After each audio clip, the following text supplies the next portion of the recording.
Acepté salir con un hombre rico para salvar a mis padres y todo terminó mal. Si alguien me hubiera conocido cuando era niña, probablemente habría pensado que tenía grandes sueños. Y era cierto. Crecí en una casa tan deteriorada que cuando llegaba la temporada de lluvias había que mover baldes de un lado a otro para recoger el agua que se filtraba por el techo. Mis padres trabajaban sin descanso. Mi padre, Ernesto, salía antes de que amaneciera y regresaba cuando ya era de noche. Mi madre, Lucía, hacía milagros para que el dinero alcanzara hasta fin de mes. Recuerdo verla sentada en la mesa de la cocina contando monedas una y otra vez mientras intentaba cuadrar las cuentas. Aquello me marcó. Mientras otros jóvenes soñaban con viajar o comprarse cosas, yo soñaba con sacar a mis padres de esa vida. Estudié como si mi futuro dependiera de ello. Porque dependía de ello. Me esforcé durante años convencida de que un título universitario era la llave para abrir todas las puertas que la pobreza mantenía cerradas. Cuando finalmente me gradué, sentí que la parte difícil había terminado. Estaba equivocada. La realidad me recibió con una serie interminable de rechazos.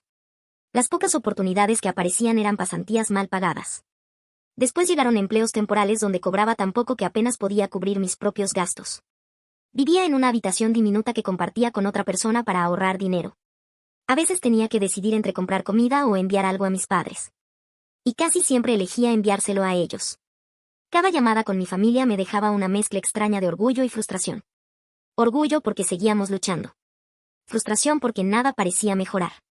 Fue entonces cuando conseguí trabajo como recepcionista en un restaurante de lujo ubicado en el centro de la ciudad. Era un lugar completamente distinto al mundo en el que había crecido. Trajes elegantes. Relojes que costaban más que mi salario anual. Botellas de vino con precios que me parecían absurdos. Y entre todos esos clientes había uno que destacaba. Mauricio. Llegaba casi todos los viernes. Siempre impecablemente vestido. Siempre educado. Siempre sonriente. Los empleados lo conocían porque dejaba propinas generosas y trataba a todo el mundo con respeto. Desde las primeras veces comenzó a saludarme por mi nombre. Preguntaba cómo iba mi semana. Comentaba cualquier detalle para iniciar conversación. Y, de vez en cuando, me hacía algún cumplido. Yo respondía con cortesía y mantenía la distancia profesional. Había algo que me incomodaba. Mauricio era al menos 35 años mayor que yo. Por eso procuraba terminar las conversaciones rápidamente y volver al trabajo. Pensé que aquello nunca pasaría de unos cuantos intercambios amables. Hasta una noche de lluvia. El restaurante estaba cerrando. Yo esperaba el autobús bajo una llovizna fría que empapaba mi ropa. Miré mi aplicación bancaria por costumbre. Saldo disponible, 0. Ni un peso. Guardé el teléfono sintiendo ese nudo familiar en el estómago.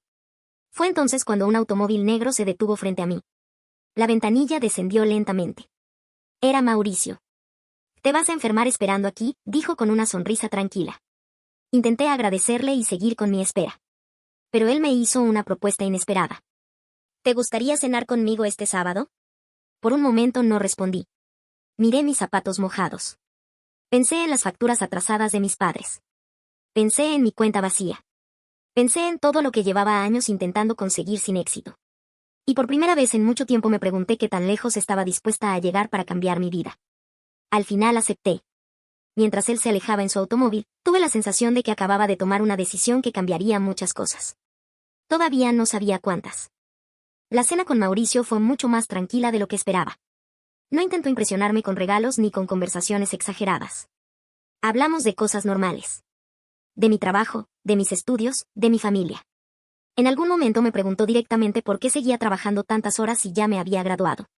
Le conté la verdad. Le hablé de mis padres, de las dificultades económicas y de lo mucho que me preocupaba que siguieran trabajando hasta el agotamiento. No le pedí dinero. Ni siquiera insinué que necesitaba ayuda.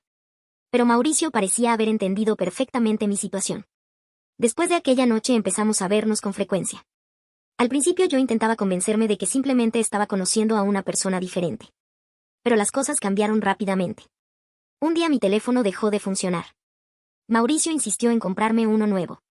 «No puedes depender de un teléfono que se apaga cada 2 horas», me dijo. Intenté negarme. Él terminó apareciendo al día siguiente con uno. Poco después se enteró de que mis padres tenían varias facturas atrasadas. Yo había cometido el error de mencionarlo durante una conversación. Una semana después, esas facturas estaban pagadas. Me quedé mirando los comprobantes sin saber qué decir. «¿Por qué haces esto?», le pregunté. Mauricio simplemente respondió. «Porque puedo ayudarte». Aquella frase se quedó conmigo. Y fue también el comienzo de mi problema. Porque cuanto más hacía por mí, más difícil se volvía a alejarme. En menos de 5 meses, mi vida había cambiado completamente. Mauricio me dio un automóvil. Dejó de preocuparme tener que esperar un autobús de madrugada. Después alquiló un apartamento para mí en una zona segura de la ciudad. Era más grande que cualquier lugar donde hubiera vivido. Tenía una cocina decente, una habitación propia y ventanas por las que entraba el sol. Pero lo que más cambió las cosas ocurrió con mis padres. Mauricio comenzó a depositar dinero todos los meses en la cuenta de mi padre. Lo suficiente para que Ernesto pudiera dejar algunos de sus trabajos más pesados. Por primera vez en años, escuché a mi madre decirme que mi padre había dormido toda una noche sin levantarse con dolor. Yo debería haber estado feliz. Y lo estaba. Pero cada vez que Mauricio me abrazaba, sentía algo que no quería reconocer. No lo amaba. Ni siquiera estaba cerca de hacerlo. Me gustaba que fuera amable conmigo. Le tenía cariño. Le agradecía todo lo que había hecho. Pero eso no era amor.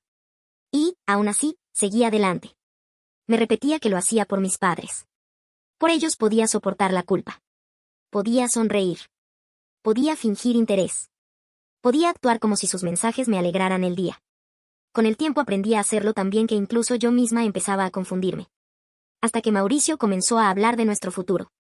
Una noche, mientras cenábamos en su casa, me dijo: «Quiero que algún día vivamos juntos». Sentí que el pecho se me cerraba. Sonreí.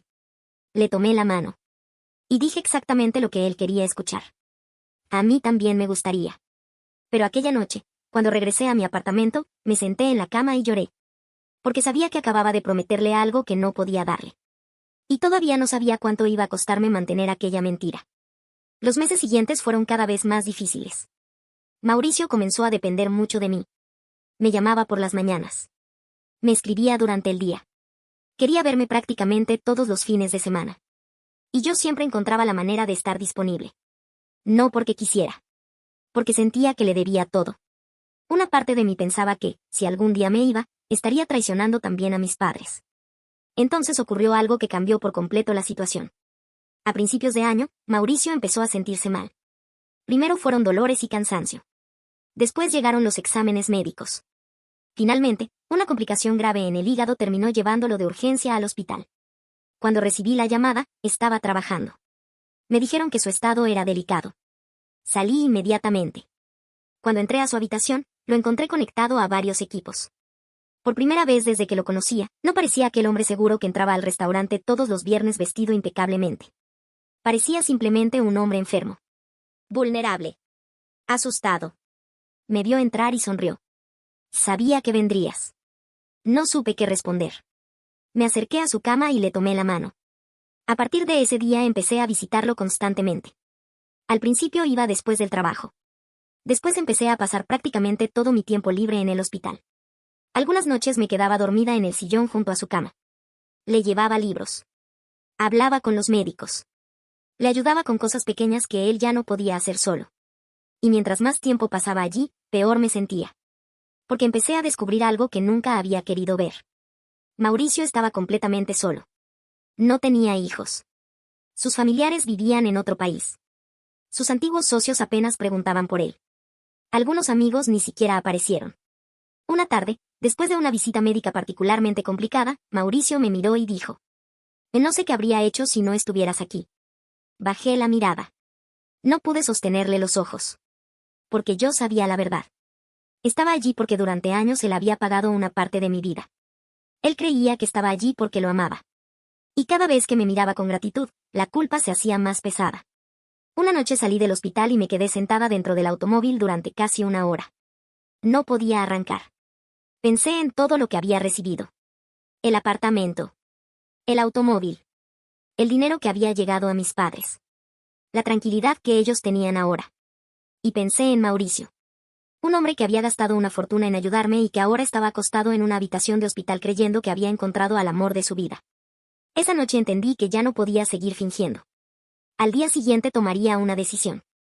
Le diría toda la verdad. Sin importar lo que ocurriera después.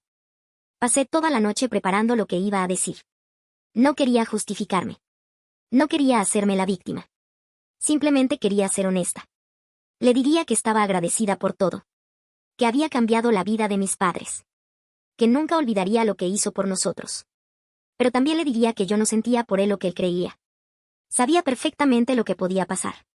Podía quitarme el apartamento. Podía recuperar el automóvil. Podía dejar de ayudar a mis padres. Y, sinceramente, entendía que tendría todo el derecho a hacerlo. Pero prefería enfrentar esas consecuencias antes que seguir engañándolo. Me levanté temprano. Antes de salir compré un pequeño postre que Mauricio podía comer de acuerdo con la dieta que le habían indicado. Lo puse en una bolsa y conduje hasta el hospital. Durante el trayecto repetí mentalmente el discurso una y otra vez. Cuando llegué al estacionamiento, tuve que quedarme unos minutos dentro del automóvil. Tenía las manos heladas. Finalmente respiré profundamente y entré. Tomé el ascensor hasta su piso. Cuando las puertas se abrieron, inmediatamente noté que algo era diferente. Había varios médicos y enfermeros en el pasillo. Un carrito de emergencias estaba detenido frente a la habitación de Mauricio. Me quedé paralizada. Busqué a alguien que pudiera explicarme qué estaba pasando. Una doctora salió de la habitación. Cuando me vio, se acercó lentamente. Su expresión me dio la respuesta antes de que dijera una sola palabra. ¿Mauricio? Pregunté. Ella asintió. Lo siento mucho. Sentí que las piernas me fallaban. ¿Qué pasó? La doctora me explicó que durante la madrugada había sufrido un paro cardíaco. Habían intentado reanimarlo. No habían podido. Me senté en una silla de la recepción. Todavía tenía la bolsa con el postre entre las manos. Me quedé mirando aquella pequeña caja durante varios segundos. Había pasado toda la noche preparando una conversación que jamás tendría. Y lo peor era que Mauricio había muerto sin conocer la verdad. Murió creyendo que yo lo amaba. Y esa idea me dolió de una manera que no esperaba. Porque aunque nunca lo amé como él quería, sí había llegado a importarme. Y ahora no podía pedirle perdón. No podía explicarle nada. No podía decirle que había decidido dejar de mentir. Simplemente ya era demasiado tarde. Después de su muerte, pasé varios días sin saber qué hacer. La primera reacción de mis padres fue preocuparse por mí. Yo les conté lo ocurrido. También les conté toda la verdad. Les dije que Mauricio había pagado muchas de nuestras deudas y que durante meses yo había estado con él aunque no sintiera amor. Mi madre se quedó en silencio. Mi padre tampoco me juzgó. Solo me dijo algo que nunca he olvidado. Lo que hiciste estuvo mal, pero ahora tienes que decidir qué haces con lo que queda. Y eso fue exactamente lo que hice. No intenté quedarme con todo. Me puse en contacto con el abogado que llevaba los asuntos de Mauricio y pregunté qué había dejado establecido legalmente. Para mi sorpresa, había incluido algunas cosas para mí en su testamento. El apartamento. El automóvil. Y una cantidad de dinero suficiente para que mis padres y yo pudiéramos vivir sin las dificultades que habíamos tenido durante años. Pero había una condición. El dinero estaba destinado a garantizar nuestra estabilidad, no a convertirnos en personas ricas. Por primera vez tuve que preguntarme qué hacer con algo que había recibido de un hombre al que había engañado. Decidí utilizarlo de una manera que pudiera vivir con mi conciencia. Mis padres pudieron dejar de trabajar. Yo terminé de pagar mis estudios y conseguí un empleo relacionado con mi carrera. Una parte del dinero fue destinada a una fundación que ayudaba a personas con enfermedades hepáticas. No lo hice para limpiar mi culpa. Sabía que ninguna donación podía cambiar lo que había ocurrido. Lo hice porque Mauricio había pasado sus últimos meses enfrentando una enfermedad terrible y, al menos, quería que algo bueno saliera de aquella historia. Con el tiempo vendí el automóvil. También dejé el apartamento y compré una vivienda mucho más sencilla. No quería seguir viviendo rodeada de cosas que me recordaran constantemente de dónde habían salido. Pasaron los años. Mi vida cambió. Mis padres envejecieron tranquilos. Yo construí mi carrera. Y nunca volví a aceptar dinero de alguien a cambio de compañía o afecto. Pero hay algo que todavía pienso de vez en cuando. Mauricio murió creyendo que yo lo amaba. Durante mucho tiempo pensé que eso era lo peor que había hecho. Con los años entendí algo diferente. No puedo cambiar la mentira que mantuve durante aquellos meses. Tampoco puedo inventar una despedida que nunca tuvimos. Lo único que puedo hacer es aceptar que tomé una decisión equivocada, aprender de ella y asegurarme de no volver a utilizar el afecto de una persona como moneda de cambio. Todavía recuerdo aquella mañana en el hospital. Yo llevaba un pequeño postre entre las manos. Había subido pensando que finalmente iba a decirle la verdad. Y terminé sentada sola frente a una habitación vacía. Mauricio nunca escuchó mi confesión. Pero después de su muerte, por fin entendí algo que me habría gustado comprender mucho antes.